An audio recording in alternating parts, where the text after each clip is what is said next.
Desde el centro de América, esto es En Directo con Elsa Mariana.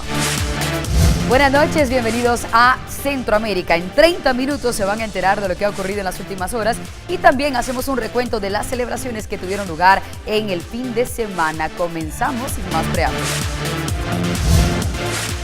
La justicia se va de vacaciones en Guatemala. Durante un mes los tribunales trabajarán por turnos garantizando trámites más lentos o paralizados. Tras haber anunciado su retiro como observadores del proceso electoral, las iglesias hondureñas se reincorporan para frenar las críticas de unas elecciones poco transparentes. El Salvador se arma en medio de la agudización del conflicto con Honduras por las Islas Conejo. Ambos países parecen estar listos para responder militarmente cuando la diplomacia deje de funcionar. Narcotraficantes centroamericanos se unen para llevar sus cargamentos. 400 kilos de cocaína guatemalteca fueron incautados en la frontera entre Costa Rica y Nicaragua cuando eran llevados por salvadoreños.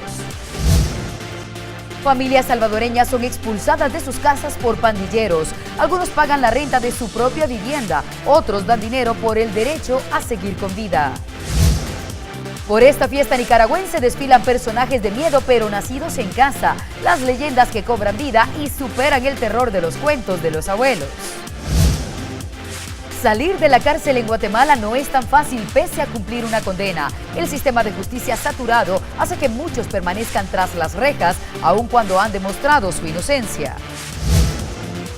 Una deidad taiwanesa llega a Nicaragua para bailar sin muestras de timidez. El dios viajero hace paradas en varios países para conquistar nuevos corazones. Les contaremos. Los juzgados guatemaltecos están listos para irse de vacaciones, lo que representa un verdadero atasco para los procesos legales. Carlos Castillo, del organismo judicial, habla al respecto ante nuestras cámaras. El día de hoy se inicia un periodo, el primer periodo de vacaciones, con lo cual se sustituyen unos juzgados a otros, en el caso de los pares a los impares. Y en general las cámaras que usted me pregunta, la Cámara Civil, la Cámara Penal y la Cámara de Amparos siguen funcionando. Las iglesias regresan directamente al proceso legal en Honduras tras manifestar públicamente su desilusión por los comicios. A solo 20 días de los comicios electorales, la Iglesia Católica y la Evangélica firmaron un acuerdo de entendimiento y observación con las autoridades electorales. Y es que los líderes religiosos habían anunciado su distanciamiento a raíz de amenazas a la transparencia. Sin embargo, decidieron regresar por la misma causa para evitar así un fraude electoral. La Unión Europea criticó a Honduras por bloquear los caminos hacia la verdadera democracia, por lo que el retorno de estos y otros importantes observadores, que suman 85,000 en total, aportan credibilidad al proceso. Primero, que hay una conciencia de la sensibilidad de este proceso electoral. Segundo, la importancia que tiene el tema de un compromiso nacional de los partidos políticos. Y tercero, hay un matrimonio indisoluble entre los partidos responsables de las mesas y el Tribunal Supremo Electoral, que es el árbitro. Eso tiene que hacerse de manera común, es decir, la responsabilidad es de los partidos y del Tribunal Supremo, los unos en las mesas y los otros en el lugar de votación. Función hoy de estas instituciones, de estas personas que llevan intrínsecamente velar por el bienestar y velar por el crecimiento de nuestra ciudadanía, hoy también vienen a decir presente en este esfuerzo que estamos llevando a cabo. El más grande, el más desordenado y el más anárquico de los mercados nicaragüenses, según su propio administrador, ardió en llamas durante el fin de semana. Y es que Augusto Rivera, el encargado del mercado de ropa usada, artesanías y artículos de primera necesidad, explicó a la prensa que el mercado oriental no tenía condiciones para hacerle frente a las llamas que iniciaron allí.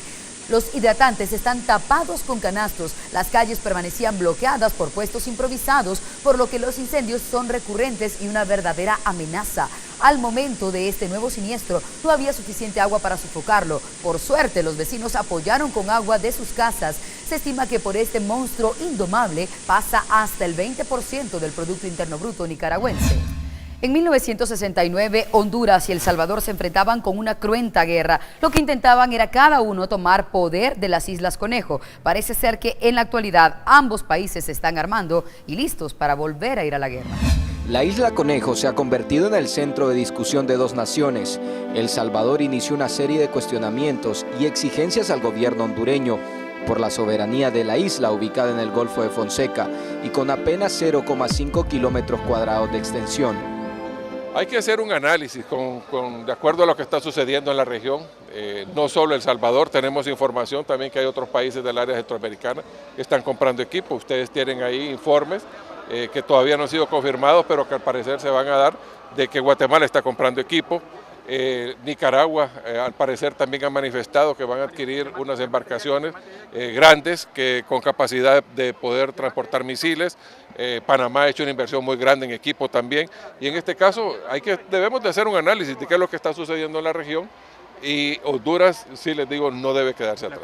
La soberanía de este territorio le fue otorgada y confirmada a Honduras en 1992 por la Corte Interamericana de Justicia con sede en La Haya. Decisión cuestionada en las últimas semanas por el gobierno salvadoreño y argumento utilizado según los hondureños para la compra de 10 aviones A-37 a Chile. El manejo debería ser una posición de Estado, una posición de gobierno, pero cuando nosotros miramos que a ellos no les importa, sino lo que les importa es ganar una elección, independientemente de que puedan implantar una cultura, una acción de terror, eso realmente es deplorable y la población debería de rechazar a ambos partidos o ambos mandatarios. Eso me parece muy irresponsable, independientemente de que el de El Salvador sea de izquierda y que el de Honduras es de derecha.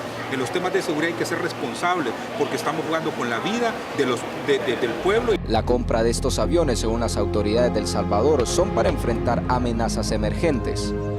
En lo que pasó en la guerra entre Honduras y El Salvador en 1969. Tardó muchísimos años que volviésemos a vernos como debemos vernos, que es como hermanos. Entonces levantar estos temas significa a la larga querer retroceder en lo que hemos avanzado ya y en seguir por esa lucha por la unión de los pueblos centroamericanos.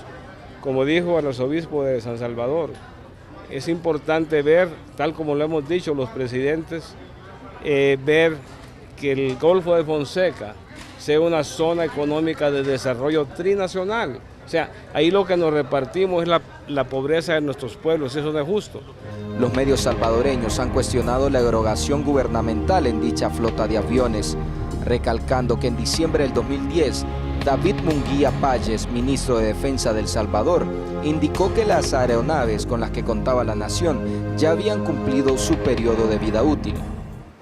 El presidente Porfirio Lobo Sosa ha declarado en las últimas horas a los medios locales que esta es una campaña de su homólogo Funes para levantar perfil y tener grandes posibilidades en los próximos comicios en el país vecino de El Salvador. En Tegucigalpa, Honduras, Dazaef Aguilar, en directo con El Samariana. La carrera por la presidencia de Honduras, que tendrá lugar el 24 de noviembre, hace creer a muchos que solo se trata de una cortina de humo y que nada tiene que ver con la posibilidad de una guerra, como lo han planteado algunas autoridades de ese país.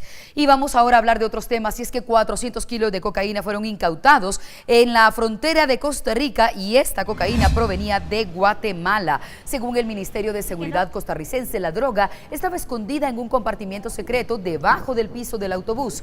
Una revisión de rutina de los domingos en la frontera de Peñas Blancas con Nicaragua detuvo el vehículo y permitió el hallazgo. En el lugar fue capturado el conductor y su copiloto, ambos de nacionalidad salvadoreña. Los hombres fueron llevados a una cárcel y enfrentan cargos por tráfico internacional de droga, cuyo castigo puede ser de 20 años en una prisión costarricense.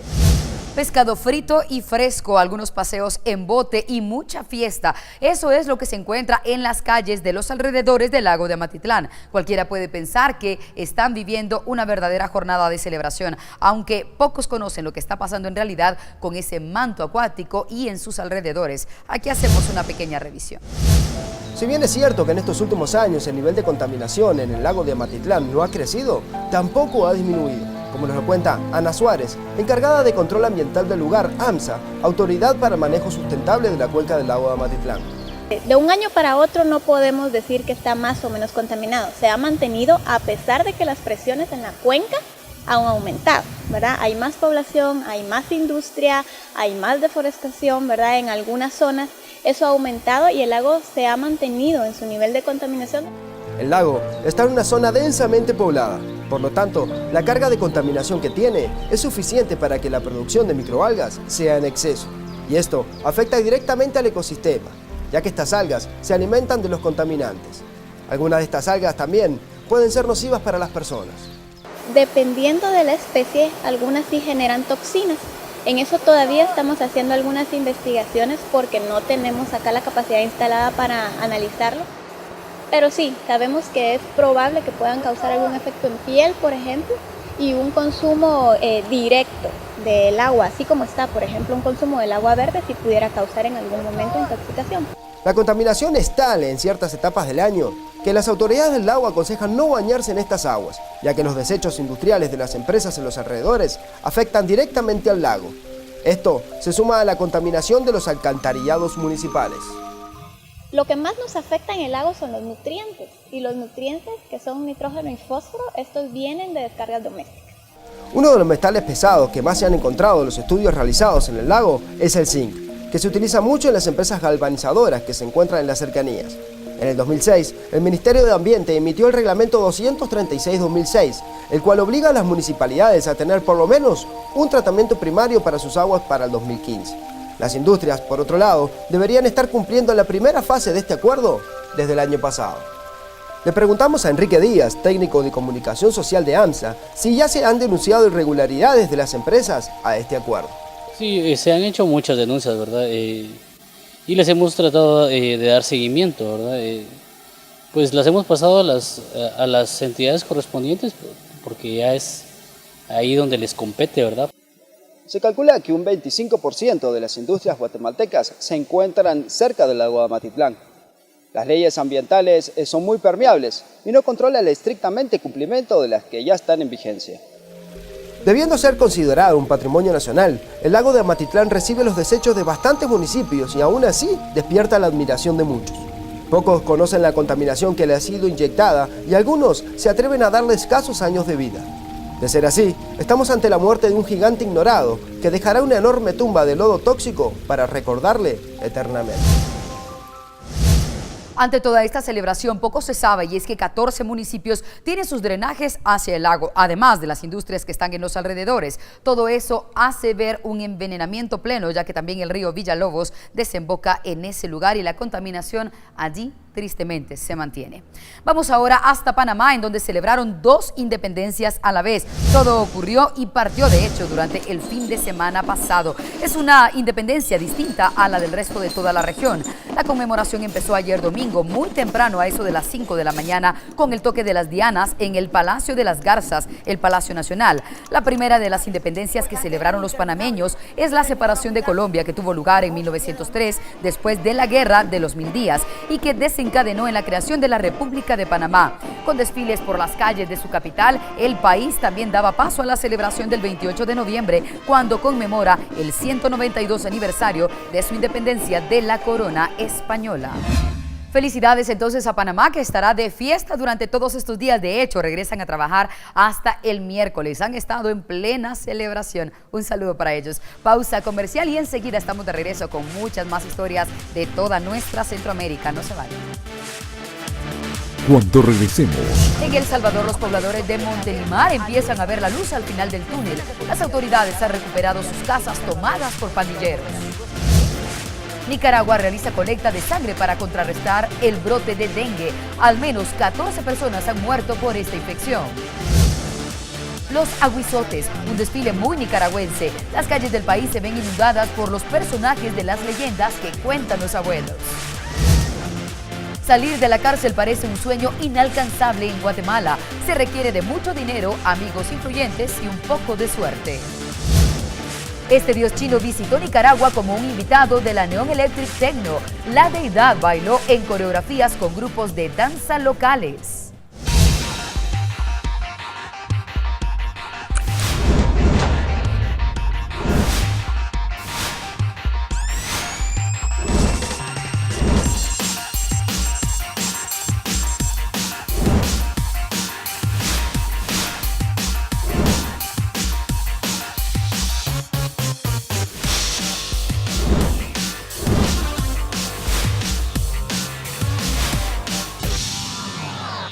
Llegaron nuevamente las fiestas patronales a la increíble ABM. Estaré cocinando para usted deliciosos pavos, panitos con pierna. Es mi cumpleaños y en ABM queremos celebrarlo con todos ustedes. Los esperamos. Visita la nueva increíble ABM.